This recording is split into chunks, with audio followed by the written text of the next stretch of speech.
क्या चाहिए भैया?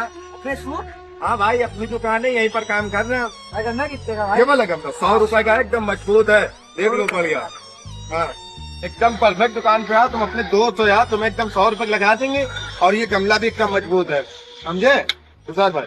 भाई का वो कमी देंगे हमें सारे हमारे स्कूल लेके हम मालिक से। अबे यार उजैर भाई, अब मालिक से पूछोगे, मालिक तुम्हें 200 रुपए गमला बताएगा। तुम मेरे दोस्त हो इसलिए हम तुम्हें 100 रुपए बता रहे, लिए जाओ यार, मालिक से पूछने जाओ महंगा बताएगा वो।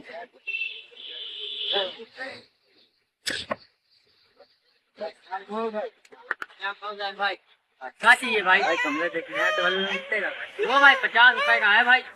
50 का? 50 रुपए का लॉस हो गया मालिक, तुम्हारी पहन दी।